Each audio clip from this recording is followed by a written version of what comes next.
the number one real estate disadvantage is that real estate is illiquid. So when you tell me that you can make real estate a liquid assets, you got my attention.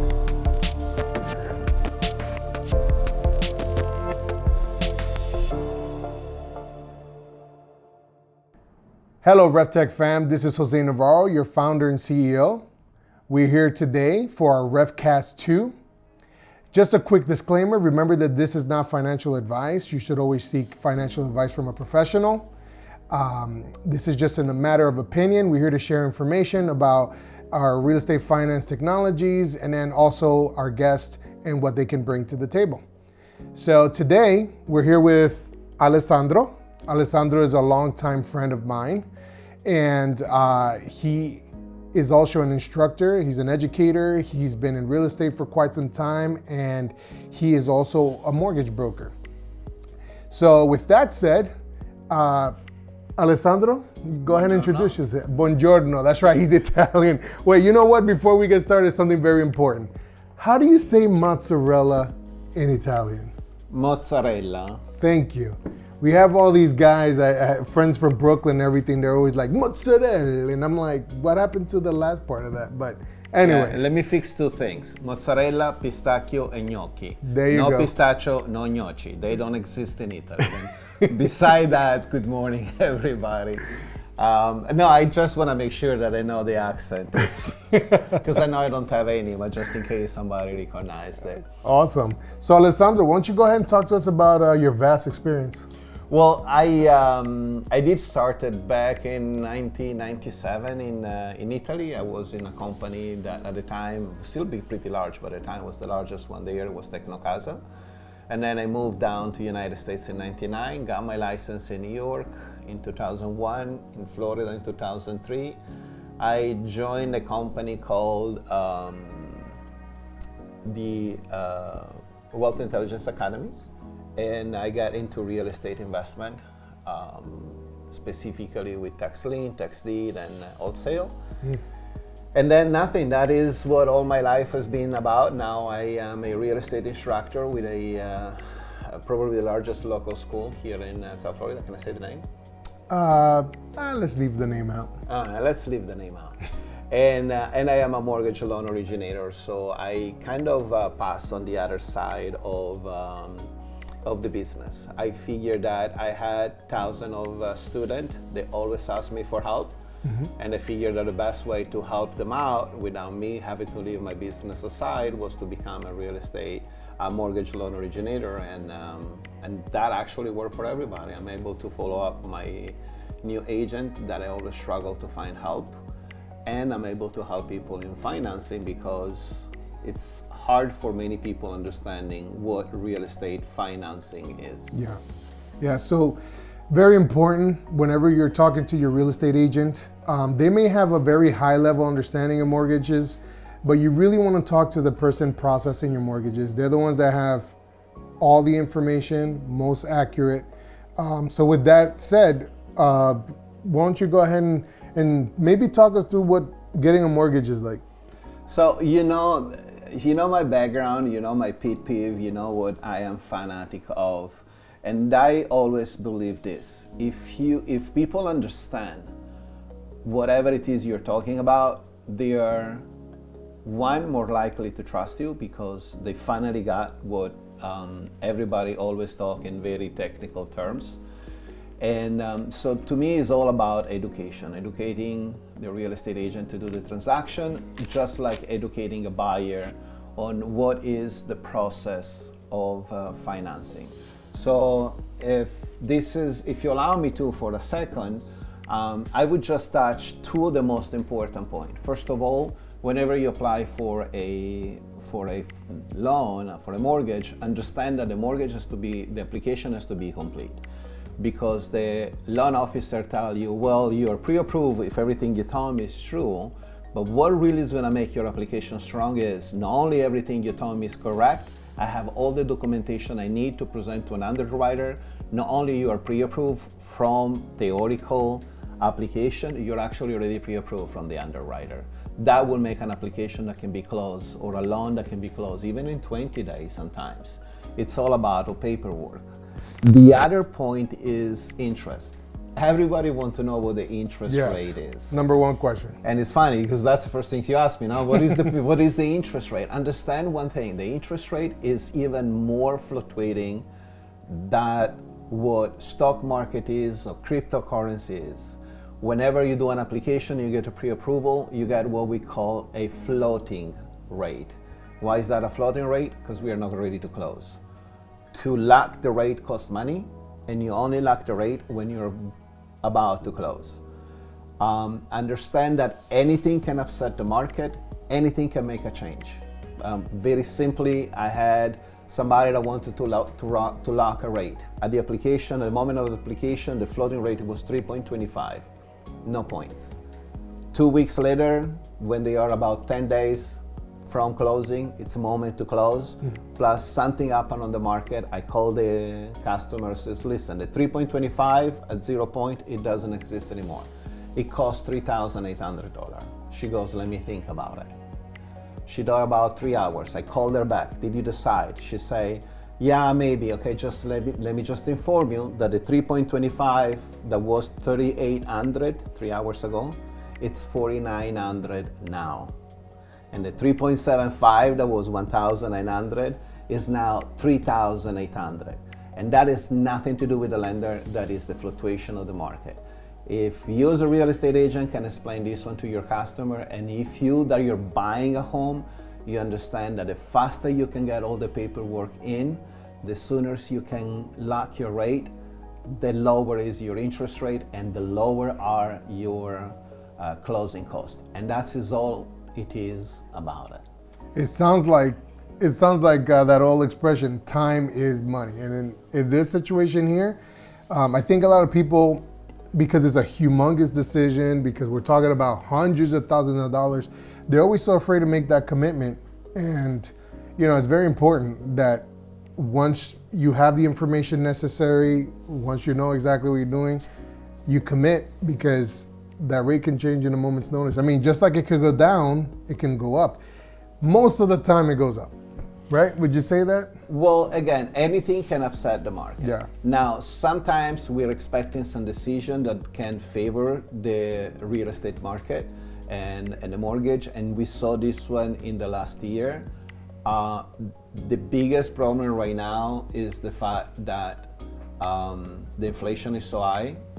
The Federal Reserve has to decide, or it is deciding to stop tapering, which is probably a little too technical over the word, but pretty much is stop pumping money into the system. Perfect. That is a perfect definition. Yeah, there's going to be three.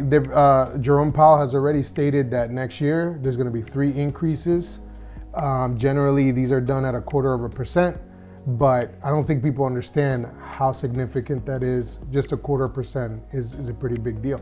Our inflation for last quarter was 6.8%, which before, when it was between 2 and 3%, it was a big deal. Now we're talking about double and almost triple the digits. So they have to do a correction pretty quick. And then you have, they're going to stop pumping money into the system, which is going to decrease supply. And then what happens? Everything gets more expensive.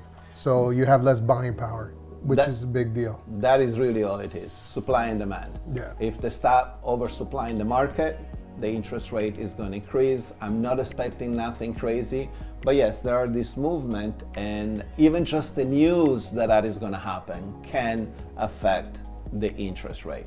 So that is, like you say, there are 2 true statements. One is time is money, and the other one is applied education is power. And I always say applied education because there are a lot of people that have education that know, but they don't apply what they know.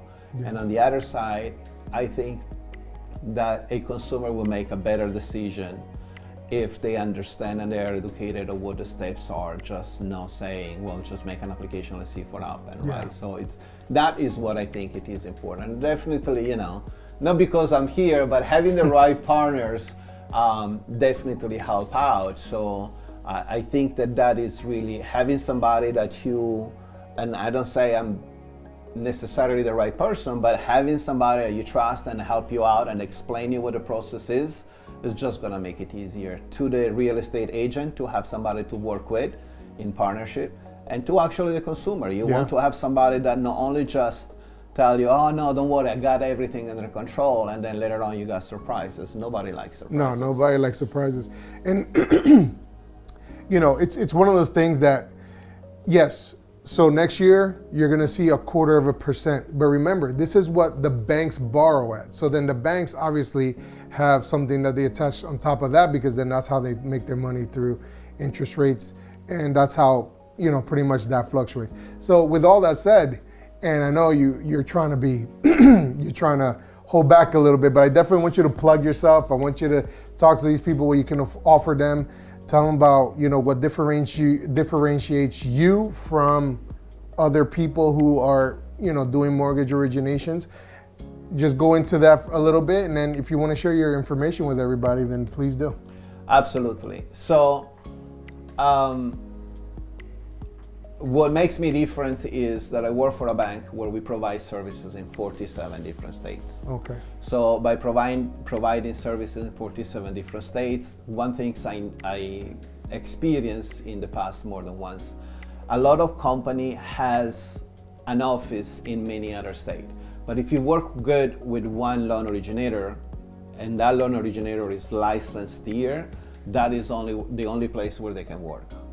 If you are selling in New York to buy in Florida rather than selling in Florida because you're buying in Arizona or in Colorado, I can help your buyer here, and I can help your buyer in a different state, and that doesn't happen very often. A mortgage loan originator is a mortgage loan originator. I don't provide the service, I don't provide the loan, I'm not the one that give you the loan. So in the end of the game, everybody are the same. I have the same product that everybody else has. I have from the qualifying mortgage to the foreign national. So if you're coming from Colombia rather than in Italy, I can serve you. If you need an FHA rather than a conventional, I can serve you. But to me, the most important is that if you find in me the right partner, I can be with you and with your customer. It doesn't matter where they are. And that whole thing that you can transact in 47 states is a pretty big deal. Mm-hmm. So that's awesome. So we'll probably put his information in below if you guys want to send him an email. I can give the telephone number out. Okay. 904-859-6283. And just look right there in the corner. I don't know which corner you're We'll figure it. You're going to put it on the corner. You're going to see my information. Yeah, we'll try to figure that out. This is our second REFcast, and you know, it's been pretty cool. So the first one was more informational. As you can see, there's a little bit more lackadaisical, and that's what we're going for. You know, this is serious business, but we don't have to take it so seriously, right? So with that said, though, Alessandro, since being that he's such a long-time friend, I trust his opinion a lot. When I first started this project, I put him on an NDA, and then I discussed the project with him. And what did you think about it initially, when it came to the REFTECH platform? So,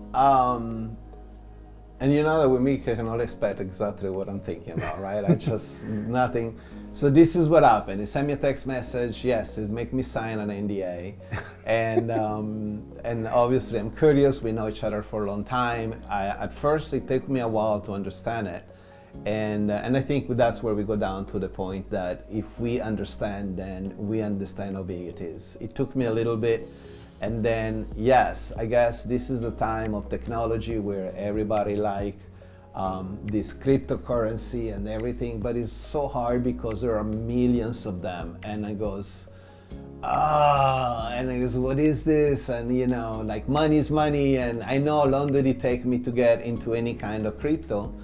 But then what really opened my eyes is there is no other crypto that is based on real estate, that it is created to provide a real estate transaction or a real estate service. I've been in this one for 27 years, you know, I'm gonna just blow out of it. So it's really like, I can see I can see the application, and because I kind of like brought it all over the world right now. I have people in Czech Republic that want to have it. They're waiting for you for the information. Yeah. Rather than in Italy or in Colombia. So yeah, Sure. it's cool. Yeah, that's the great thing about crypto. I mean, it's not, at this point, if you're in crypto, you know that you can transact anywhere in the world at any time. It's as quick as, scanning a QR code, and I can send you a bunch of REF token. And so initially we created the real estate finance token so we can transact on the platforms that we're having built right now. So, we want to have the smart wallet, we want to have the application where you do the actual transactions. And the reason why we did it that way is because you really don't want to have a smart wallet which has security on it and everything with an application where transactions are happening all the time. You can't, just like you want to keep your cash in your pocket, and then later on, you transact whenever you need to transact, or your credit card or whatnot. So we did that for security purposes. And then of course the platform is going to be, you'll be able to do your smart contracts and everything. Everything will be executed through there. And I know this was the part that you were trying to kind of grasp, because right now you're so used to the title company, and then do the title search, and then the mortgage origination happening, and then you have all of these moving parts, and then I come to you and I go, hey, everything's going to be done right here, and you're going to be able to use this currency, which has very low gas fees to transact, and on top of that you have this token that as the transaction's happening, you're getting a part of those transactions as a almost compound interest. And that's the most important part of it, I think, because people can hold, there's people that have been holding Bitcoin since 2000, I forget what year it started. I have a friend that's been holding it since 2017, and he hasn't regretted it. Now that when it went up to 64,000, he got a little bit out of it, and he's still holding, and he's averaging up and averaging down whenever he can. So people do hold to their token as much as they can, and it's a little bit different than, with a mortgage, you're going through this whole process and everything. With real estate finance token, you might be able to borrow against your assets in the future. You lock it up, you borrow against it, you purchase your property, you're paying a one-time interest rate, and it's all part of the amortization in the future. You don't have to worry about it compounding, so you're not paying all this money, you're paying one-time fee. So, with all that said, I mean, how do you feel about that? So this is the things. Anybody that has been in a real estate business like me for this long time, there are a few things that are stuck in our head. The number one real estate disadvantage is that real estate is illiquid. So when you tell me that you can make real estate a liquid assets, you got my attention. The other thing is it's how you, well, there are a couple of things in top of that. Number one, how many more opportunity will I have on my lifetime to actually be part of a project at this stage? The other thing is, if I ever gonna have this opportunity because it's been suggested to somebody, how many other time on my lifetime I'm gonna have the ability to do this and to know who the creator is? Yeah. So this is not from somebody that is on the other side of the ocean. This is not from somebody that a friend of a friend told me that a friend just invest in. No, if I have question, I go to the creator, and how important to me is be part of a project. But beside that is the fact I can actually talk to a friend of mine. I know where your mom lives. So that's scary coming from an Italian. I know, right? So and we are very good at shoes, especially concrete one. But what I mean is when I'm ever gonna have this opportunity. So. Yeah. Of course, for me, it may sound a little bit easier, but then again, where I live now and where I do business, and so for me, this really was the sold out. And then there is the other things. I'm in financing, I'm in mortgage and in real estate loan. And I was fascinated of the ability to have an alternative financing to the real estate. And I don't know, how did you explain it already or how you explain it, but again, I asked you 1 million questions and we had, I don't think we're gonna have time today to go through it, but definitely take the time to talk with this guy and have that explained more properly to you. You would be amazed of the ability and the possibility that there are in even in the financing part, not just on the purchase. Yeah. So I'm glad you brought that up, because we have a lot of these cryptocurrencies and we have a lot of these companies that are, of foreign interest, and that's okay. I'm not a person who is opposed to that. I love, being able to do things globally and everything. But it is important that we are here in Miami, we are here in the United States, and we are trying to innovate. And like I mentioned in the previous REFTECH, it's, Miami is the next crypto center of the world, and if not already. And that's what we want to capitalize on. And aside from that, we want to be able to help people locally and expand. But with all of that said, I want to bring you up to date with a lot of the things that are going on right now. So our Twitter is above 800. That's almost 1K. That happened in the last 2 weeks. I'm really happy about that. That means we're capturing people's attention. And it's about 400 a week, or 480 a week, 440 a week. Our Discord has grown to 228, which is pretty phenomenal in my opinion. I know there's people out there with thousands of people, but for me it's a big deal. We're starting from the ground floor. And then our Telegram, and all of these will be listed below. And our Telegram right now is above 500, and we're steadily climbing to 1,000. So we are fairly active there. There's also a partnership that we created with Dow Academy. Dow Academy has been doing our marketing, they've been doing our outreach, and they're growing everything organically. Sometimes you see a lot of these companies, they have 100,000, 10,000, 20,000, but a lot of those people are, bots, and they're paid for, and they're really not doing anything. We're trying to interact with real human beings. Another thing that's happening is we've been talking, and we're not going to reveal the country yet, but we're talking to a country which we both love, and we're looking at their system and we're seeing how antiquated it is. And they are really, we have people that are really excited to see REFTECH be able to go out there and try to bring their systems into the 21st century, because they're not even in the 20th century, I think. But we definitely want to bring it up to date and provide this service to them. We are speaking to actual agents there from actually major companies that are also in the United States.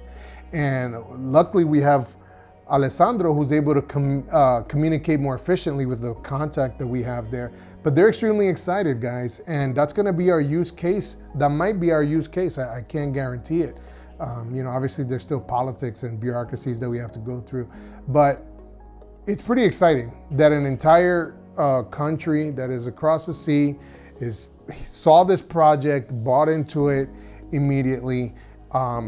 And I think it was like the third day I announced it on Twitter. The gentleman contacted me and bought it, and he's got other people. But that's exciting. I mean, they came to us, and if we can, with everything we can, we're going to try to help them out. We want to make sure that people are successful, and this could happen all around the world. And then hopefully we could drive some business over there too, right, Alessandro? Drive some business out there, and then it'll be a symbiotic relationship. So that's pretty exciting. So those are the three major announcements that we have. We are meeting with some very important people. I met with them last week. I'm meeting with these people again this week. So there may be some other news coming down the line. And then the great thing is, in terms of our roadmap, we're doing really well. As I previously stated, we're about 80%. Right now, we are looking for not just adding liquidity to our token, but also funding a lot of the other projects that we have going on. So that's all exciting. So please head over to reftech.io. Make sure you get in there, buy your tokens. You have any questions, you can reach out to us via Facebook, Twitter, Telegram, Discord, Reddit. We're in a lot of the social medias, and we want to make sure that we can help you out, as much as I can. So please join us. And I want to thank Alessandro for taking the time and visiting us from such a, he's up in Pompano, so it was quite a drive to Coral Gables. But hey, we're here in the Gables. We're loving it. We love Miami. We want to see it grow, expand, and hopefully we could be part of that expansion. So we really thank you for joining us and supporting us. Have a great day. Have a great day. It was a pleasure. Thanks, buddy.